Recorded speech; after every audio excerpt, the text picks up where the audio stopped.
जी बोले। आज जो कुछ हुआ है उसका जिक्र अपने बाप से मत करना।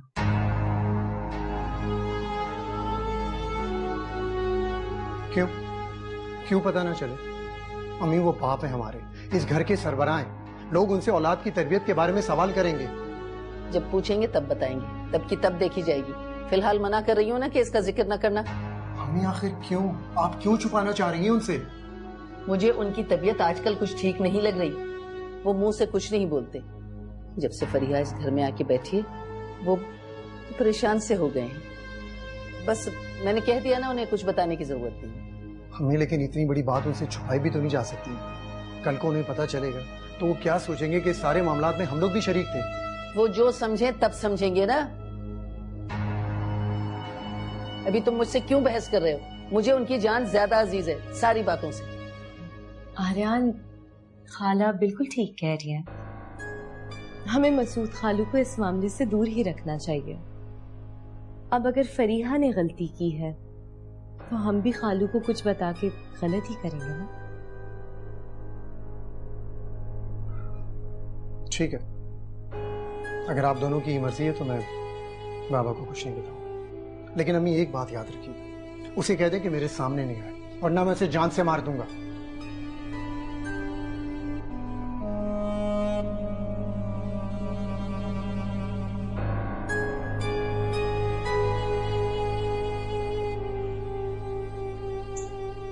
भी समझाया ना आपको, फिर गुस्सा कर रहे हैं।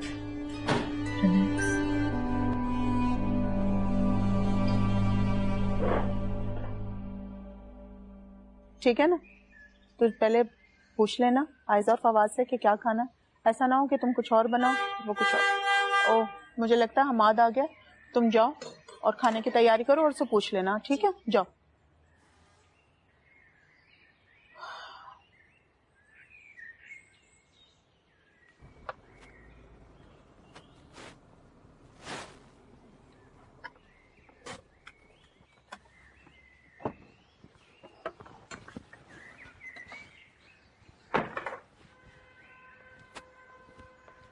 हमाद, जरा इधर आओ बेटा, मुझे तुमसे कुछ बात करनी है।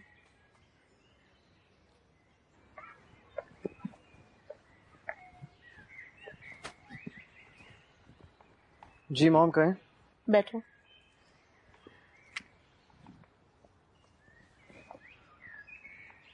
हमाद, तुमको ये नहीं लगता कि तुम्हारी शादी के बाद इस घर का माहौल बहुत ज्यादा बदल गया है? क्या बदल गया? मैं आयजा और फवाद की वजह से बहुत ज्यादा परेशान हूँ। वो दोनों मेरे बिल्कुल कंट्रोल में नहीं रहे। और दुख की बात यह है कि तुम्हारी बीवी उनको मेरे खिलाफ शय दे रही है। आप कहना क्या चाह रही हैं? आप खुलकर कहें। हमाद, तुम फरीहा को लेके अलग हो जाओ, इससे पहले कि आयजा और फवाद बिल्कुल ही मेरे हाथों से निकल जाए। अभी आयजा और फवाद को कंट्रोल किया जा सकता है। 2 औलादों को बचाने के लिए अगर एक औलाद को दूर कर दिया जाए तो ये घाटे का सौदा नहीं। आप बेफिक्र हैं मॉम, आपका कोई घाटा नहीं होगा। और जहां तक इस घर में रहने की बात है तो मुझे अलग होने की जरूरत ही नहीं, क्योंकि अब मेरी जिंदगी में फरिया के लिए कोई जगह नहीं।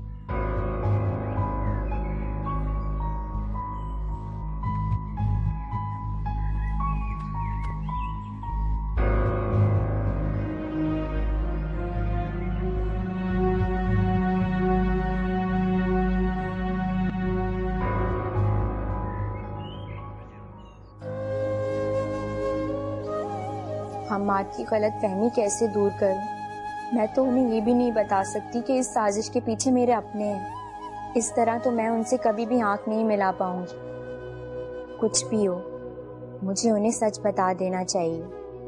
सच को छुपा के कोई फायदा नहीं है, वो एक ना एक दिन जाहिर होता है। बाद में कभी हमाद को पता चला तो वो नाराज होंगी और सच जाने बिना वो मानेंगे भी कहाँ।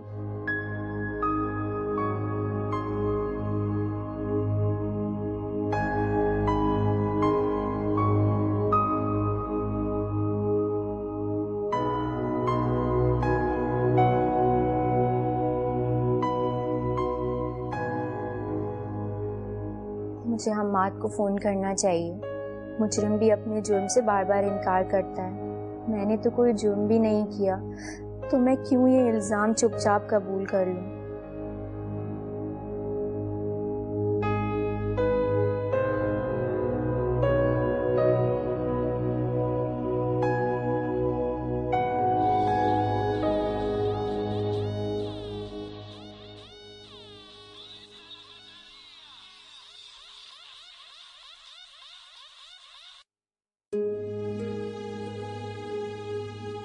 आप कब तक मेरी कॉल काटेंगे हम्माद?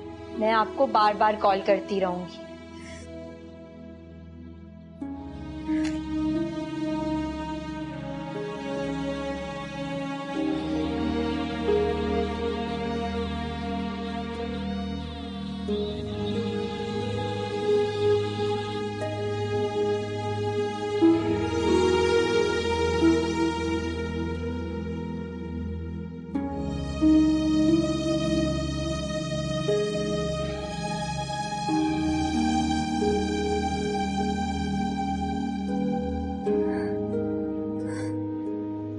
आप कब तक मुझसे बात नहीं करेंगे?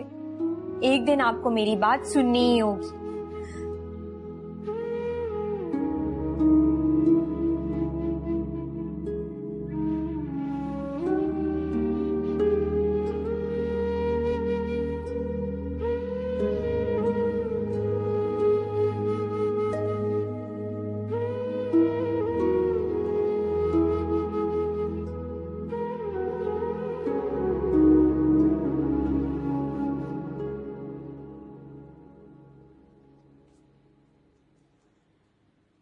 आप जाने के ख्याल से कितने खुश हैं ना, मगर मैं बहुत उदास हूँ। कल है ना आपकी फ्लाइट? हाँ, लेकिन मुझे लग रहा है कि मेरी बहन मेरे जाने से बहुत उदास हो जाएगी। तो क्या भाई? तो मैं ये सोच रहा था कि मैं नहीं जा रहा। सच में? और क्या, अब क्या मैं अपनी बहन से झूठ बोलूंगा? Thank you. तुम्हें पता है, ये फैसला सिर्फ मैंने तुम्हारी वजह से किया, ताकि तुम उदास ना हो। मैं खूब जानती हूँ भाई, आपने ये फैसला क्यों बदला है। मुझे फरीहा बाजी का शुक्रिया अदा करना चाहिए। क्या हुआ है, क्या सोच रही हो? भाई अब तो मैंने तुम्हारी बात मान ली ना। सोच रही हूँ कि इस खुशी के मौके पर आपको एक अच्छी सी चाय पिलाऊं। शाबाश, ये तो बहुत अच्छा सोचा। जल्दी जाओ, जल्दी से लेकर आओ। मैं अभी लाई।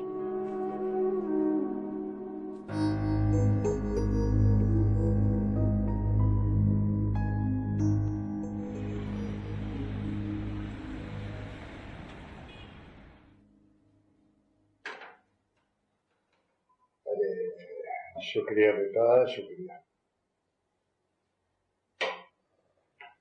पी लेना, ठंडी हो जाती है आपकी चाय। मेरी रख दो बेटा, मैं बाद में पी लूंगी। फरिया, तुम आज अपने घर वापस तो नहीं जा रही ना? संभाल के क्या हो गया? वो बाबा मैं कुछ दिन यहीं रहूंगी। अच्छा, तो तुम एक काम करो, हमाद को फोन करके कह दो कि आज रात का खाना वो यहाँ खाए। तुम इतने दिन से आई हो, तुम्हें मिलने भी नहीं आया। इसी बहाने उससे मुलाकात भी हो जाएगी। नहीं, वो रोजाना कम फोन तो करता है, बात भी होती है इसकी, लेकिन शायद काफी मसरूफ है। कह रहा था एक आध दिन में आऊंगा लेने, लेकिन मेरा ख्याल है वो आएगा नहीं। जी बाबा, वो कुछ मसरूफियात की वजह से उन्होंने मुझे यहाँ छोड़ा हुआ है। वो कह रहे थे कि तुम ना कुछ दिन अपने मायके में रह के आ जाओ। ठीक है बेटा, कोई बात नहीं, तुम यहाँ जितने दिन रहना चाहो तो, लेकिन उसे एक बात बता देना कि वो जब भी यहाँ आएगा खाना खाए बगैर वापस नहीं जाएगा, ठीक है? बेटा है हमारा, आता ही नहीं है।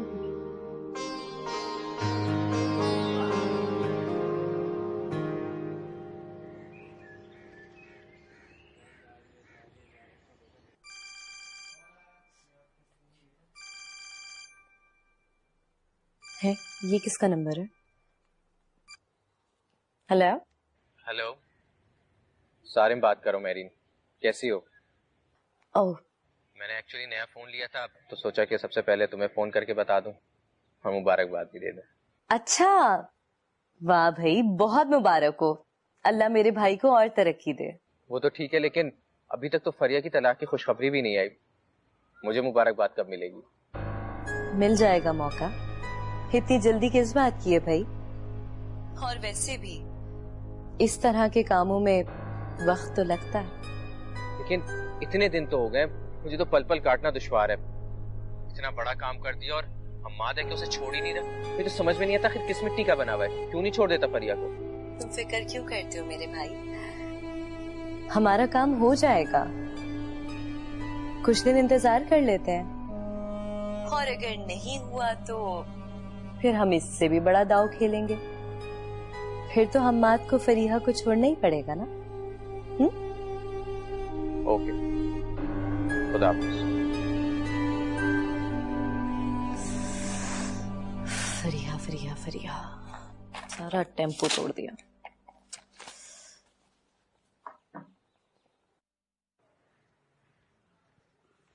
फरीहा बाजी। अरे शहरीन, आओ ना, बैठो।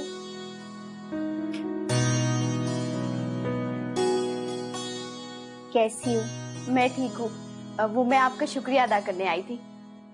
शुक्रिया? लेकिन किस बात का? वो आपने मेरे कहने पर सालिम भाई को बाहर जाने से रोक लिया ना, तो अब मैं इतनी भी बेमुरवत नहीं हूँ कि आपका शुक्रिया ना अदा करूँ।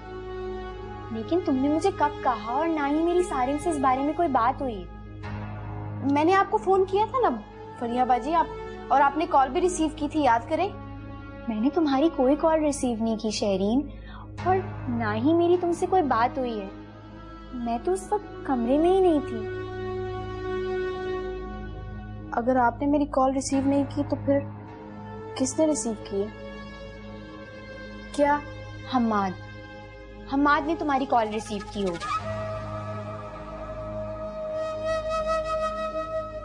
और फिर सजा के तौर पर हम्माद मुझे यहाँ छोड़ गए। ये तो बहुत बुरा हुआ फरिया बाजी, ऐसा नहीं होना चाहिए था। इस किस्म के मामले में ऐसे ही होता है शहरीन। औरत मर्द के लिए आंखों देखी मक्खी तक निगल लेती, लेकिन अगर मर्द के दिल में जरा सा भी शक का बाल आ जाए तो वो औरत को दूध में घेरी हुई मक्खी की तरह निकाल कर अलग कर देता है। प्लीज मुझे माफ कर दीजिए फरिया बाजी, सब कुछ मेरी वजह से हुआ है। मैंने ही आपकी जिंदगी में जहर घोला है, लेकिन मैंने ये सब कुछ जानबूझ के नहीं किया। मैंने ये सब सिर्फ अपने भाई सारिम के लिए किया है। अनजाने में जो जहर मैंने आपकी जिंदगी में घोला है उसे मैं ही ठीक करूंगी। अब मैं बात करूंगी हमाद भाई से। तुम इस मामले में क्या करोगी शहरीन? तुम कुछ नहीं कर सकती। मैं बात करूंगी हमाद भाई से।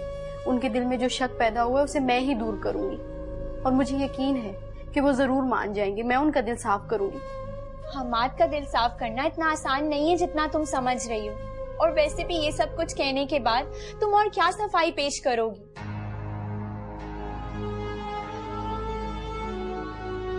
अब और किसी वजाहत की जरूरत नहीं रह गई है शहरीन। अब मैंने अपने सारे मामले अल्लाह पर छोड़ दिए।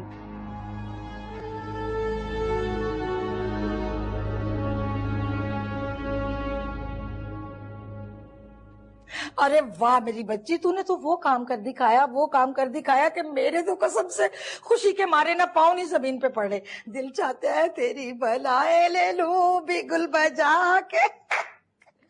हाँ मत पूछो अम्मा, यहाँ उस फरीहा को तलाकनामा मिलेगा, वहाँ मेरे दिल से बहुत बड़ा बोझ उतरेगा। तू फिक्र ही ना कर बेटी, जल्द अज जल्द ये काम होने वाला है। और तुम देख लेना, वो जो फरिया बीबी है ना, वो हमेशा हमेशा के लिए यहीं पे मौजूद होंगी तुम्हारी खिदमतें करने के लिए।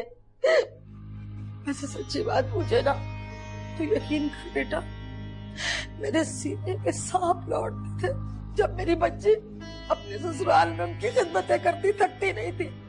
यहाँ बैठी मैं हर वक्त रोती रहती थी।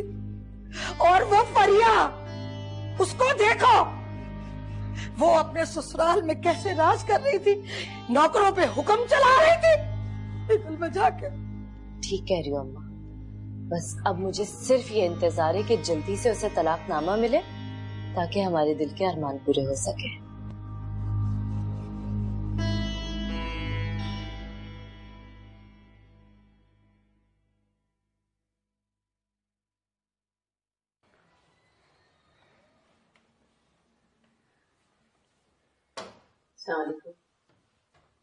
वालेकुम अस्सलाम। बैठिए। फरिया तो आपके यहाँ है ना, तो अब हमसे ऐसा क्या काम पड़ गया आपको? जी मैं यही पूछने आई हूँ कि फरीहा वहां क्यों है, यहाँ क्यों नहीं है अपने घर?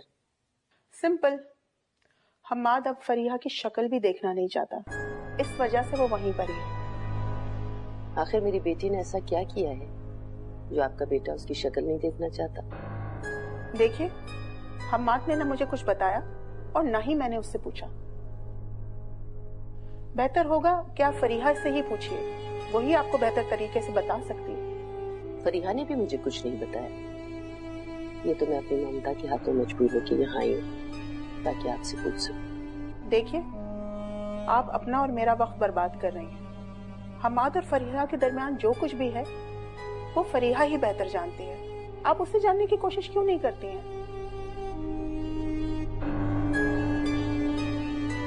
जिस औरत का शौहर उससे बेजारी दिखाना शुरू कर दे ना, उस बेजारी की वजह सिर्फ औरत ही बता सकती है, क्योंकि मर्द के दिल में मकाम तो औरत का ही बदल